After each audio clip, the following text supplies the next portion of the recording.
So what's happening, YouTube? Welcome to a John TV. And on this video, I got another reaction video on the channel on the Deuce React segment. Today, I'm going to be reacting to Jonny Arnett. Top 5. Oops, I read that wrong. The 5 most undeserved MVPs of all time. If you're a fan of the channel, I reacted to Jonny Arnett stuff before. I love his content. As I say, I'm a fan. I'm a basketball guy, so the way he dissects a game, explain the game, go way back in history, explain key moments of the history of basketball. I enjoy it. I'm a fan. Remember, like what you see. Of course, that's rule number 1. Same goes to this video. But anyway, not going to waste too much more of your time. Let's go ahead and get into the video. All right. Fantastic intro, man. I've seen it so many times, though. On my channel, I've talked a lot about the various MVP winners throughout NBA history, but what I haven't done is express my genuine opinion on who the most undeserving MVP winners were. Today, Easily, he better be on the list. That's all I gotta say. List, starting with the least egregious to the most egregious. Hey, love Steve Nash. Love Steve Nash. But look, he's telling you himself he is undeserving of 2 MVPs. That's why he got his fingers up like that. Like, yeah, both of these for Kobe. 2 for Kobe. Yeah. Giving you my list, starting with the least egregious to the most egregious. And hopefully, by the end of this video, everyone who's deserving has ate well. Like you, for example. That's why today's video is brought to you by Factor. My wife and I work hard to bring quality content to this channel, but we don't want to compromise our eating habits. So my brother, go ahead and make those bills happen. But yeah, I gotta skip past that, brother. Starting off the list, the 5th most undeserving MVP in NBA history was Joel Embid in 2023. I gotta admit, sometimes I'm not going to keep stopping this video, man. All I got to say is check this video out right here. I talked about this very topic. No disrespect to Embiid. He's a fantastic player. But Jokic was MVP that season. So it's very hard to put very recent events on lists like this, because it often feels like we haven't had enough time to process everything and objectively rank it within the grand scheme of history. With that being said, I felt like I just gotta have this recent MVP race on the list. From an individual standpoint, Joel Embid certainly had a fantastic regular season, as he averaged 33 points and 10 rebounds on 65.5 true shooting percentage. The thing is, there seemed to be a manufactured push to get Embiid the MVP award. The media was pushing it, Embiid was basically begging for it, and voter fatigue was beginning to set in for Jokic, seeing that he had won the MVP award in the previous 2 seasons. Having Embiid on the list is not an indication that I wasn't impressed by his season. It's just an indication that Jokic's season was significantly more impressive. He played more regular season games than Embiid, he had a better player efficiency rating, a better win share total, and a much higher true shooting. Say, man, like I said, bro, in the video that I featured at the top, matter of fact, I'm going to feature it down below in the description, man. I talked about all this stuff. I mean, at the surface, points per game, yeah, Embiid blows Jokic out the water, but you got to look at all the advanced analytics. Jokic was averaging close to 10 assists per game. All right. So if you were to take the assists and equate it to points, Jokic actually averaged more points. He generated more points. He played more games. He was more efficient. Easily. Higher win shares. You see which team won the championship. You see which team made it out their conferences. So Jokic is definitely a more valuable player to his team. Easily. Percentage. Jokic nearly averaged a triple-double with the highest assist per game average ever for a player at the center position. You really can't say enough positive things about what the Joker accomplished. From an offensive standpoint, you could argue that Jokic had the most efficient season in NBA history. Ever. For example, of all players who averaged at least 20 points per game, he had easily the greatest true shooting percentage of all time at 70.1%. At the end of the day, there was no legitimate reason to give the award to Embiid over the Joker. Number 4, Bill Walton. I agree 100%. I agree, man. Hey, and just like Jonny Arnett said, man, like the media, they started to kind of make that push. Like he had Kendrick Perkins. He was saying that if you don't vote for Embiid, I don't want to quote anything, misquote, but you know, they had some things being brought up like about being prejudiced, and they made it not about basketball, man. And whenever it comes to just basketball potential itself, you got to look at the numbers. You got to look at the stats. Women lie, men lie, but numbers don't lie, man. And Jokic's numbers were better. So I rest my case. I agree. Walton may seem like a very deserving MVP this season. For one, his Portland Trailblazers were the defending NBA champions, and he did put up solid numbers of 19 points, 13 rebounds, 5 assists, and 2.5 blocks on 52% shooting from the field, while finishing the regular season with a 58-24 record. But here's the part you might not be aware of. Walton was dealing with injuries as he always was, and because of this, he only participated in 58 of the Blazers' 82 regular season games that season.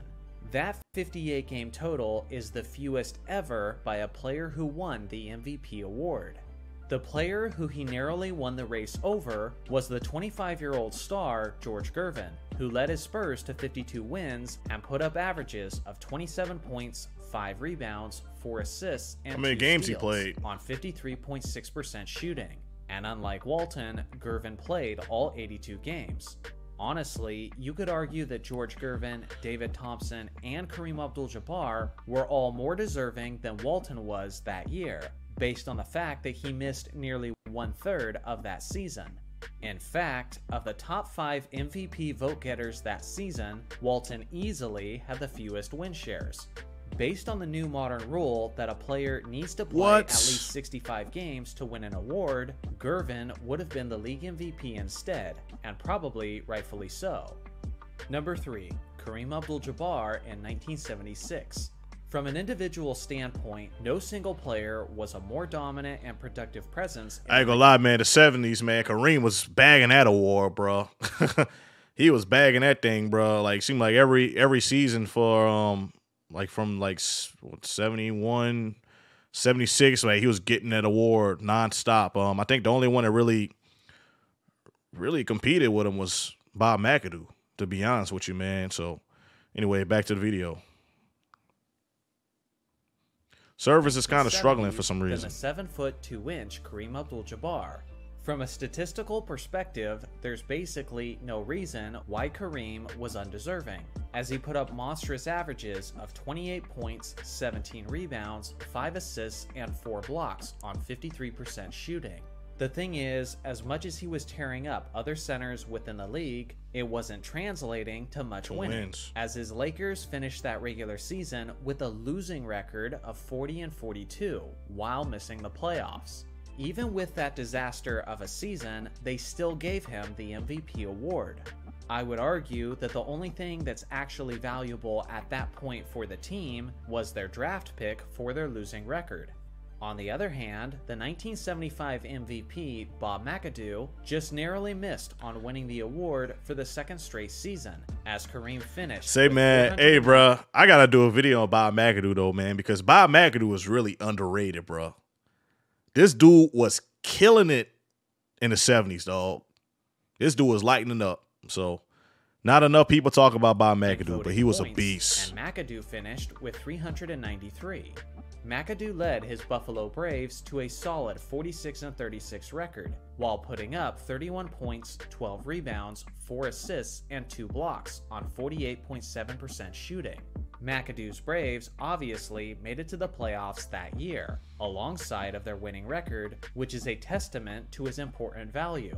Giving the award to a player who missed the playoffs is a highly questionable decision in general, but especially after the 1960s decade, where they gave the award to Bill Russell instead of Wilt Chamberlain over and over again, it seemed like a grossly inconsistent decision by the voters, making this specific award in 1976 even less legitimate in my eyes. Number 2, Dave Cowens in 1973. As I was starting to write this script, I was no love for the 70s, man. wondering I agree, though. Dave Cowens shouldn't have got it. I think Kareem got this award. He was robbed. Honestly, he was robbed. In the 1970s, but I realized it actually makes sense, seeing how the players did the voting prior to 1979, and they were literally on drugs. Rick James Cowens was a fantastic superstar player who is an underrated big man of Celtics history, and he did have a solid season as he put up averages of 20 points, 16 rebounds, and 4 assists on 45% shooting. That's solid. His Celtics did have an incredible 68-14 record, which helped him secure the award. But here's the thing, he was barely the MVP of his own team, as John Havlicek and JoJo White had comparable monstrous seasons of their own. Then you look at Kareem Abdul-Jabbar, who was barely the runner-up for the MVP award. Not only did Kareem destroy Cowens from a production standpoint, but he was also the clear leader of his Milwaukee Bucks that ended up winning 60 games. Kareem averaged 30 points, 16 rebounds, and 5 assists on 55% shooting. Oh, he got robbed. That's what I'm saying. He got robbed. Kareem was that dude, bro, from 71 put, this should have to been 76. Kareem, and it shouldn't have been even close. Really, some may say Number the whole 1, decade. Bill Russell in 1962. Bro, I love Russell. I love Russell. I appreciate what Russell did for the game, but come on, bro. Some of them MVPs, dog. Oscar Robertson should have got some. Wilt Chamberlain should have got some more. Bill Russell had some shooters on the squad. You hear me? He had some guys, bro. You know, like, let's see, Coolsey, Jones, Sanders. Like, bro, Havlicek. That dude had some shooters on the squad. This is the most undeserving MVP award in NBA history.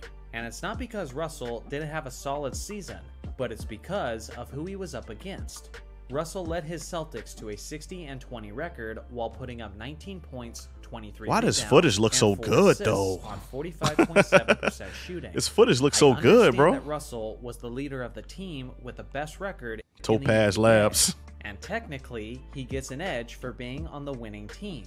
But it's not like Wilt Chamberlain's team wasn't winning as well. Wilt was that dude. Wilt was that dude. 100 points. Come on, bro. I think this is a year that he averaged 50 points per game. Come on, bro. Wilt Come on, led dog. his Warriors to a 49-31 record, which was the second best record in the East. And he did that while averaging a goofy 50.4 points, 25.7. See, bro, hey, dog, I know basketball. Mess with me, man. Subscribe to the channel because I know ball too. I know ball. I'm just saying. Hey, I agree with you, Jonny Arnett, 100%, bro. And 100%. 2.4 assists on 50.6% shooting. He had a 32-point edge over Russell in points per game while being more efficient from the field and That's from ridiculous, the free throw line. dude. He had the edge in rebounds, and he outperformed Russell in basically every advanced stat. The only things you could objectively point to as an advantage for Russell was slightly higher assists and a better team record. But that's not necessarily a reflection of their individual talent that season, but more about their supporting casts, as the Celtics had twice as many All-Stars on their roster. In his career, Russell deserved several Finals MVPs, many DPOYs, and several League MVP awards. But in this case specifically, this one should have gone to Wilt. And as far as I'm concerned, anyone who argues otherwise just wants to be different. So what do you guys think? There are many different controversial MVP awards that could have made my list, but didn't. Come on, Which honorable one mentions. Do you think should have been on here? Steve Nash. Hearing your thoughts. Steve Nash. Thanks for watching. Steve Nash. Make sure to like and subscribe for more basketball content, and I'll see you guys in the next video. Oh, fantastic video, Jonny Arnett, as always, bro. Remember, like what you see, dude.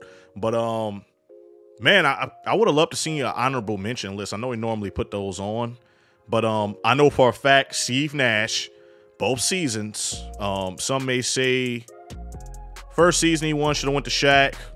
The second one for sure in 06, that one should have went to Kobe. Easily should have went to Kobe. Charles Barkley, 1993 MVP belonged to Jordan. I think Jordan was even in third place in the NBA voting that year, MVP voting. So that's another one. But man, fantastic list. The 70s, man, they was kind of hating in the 70s. I'm happy that they actually got the voting right in the 80s. But anyway, that's it for this reaction video, man. I may start dropping these again. I kind of laid off of those for a little bit because I want to start doing my own thing, my own content. But I love seeing what everybody else got going on. Like Jonny Arnett is one of my favorites to watch. Jimmy High Roller, Mike Korzimba, Sporting Logically, Nonstop Sports. Love all those guys' content. Hopefully I'm able to be named amongst those. I'm not as good, but anyway, like, comment, and subscribe. Love you. Peace.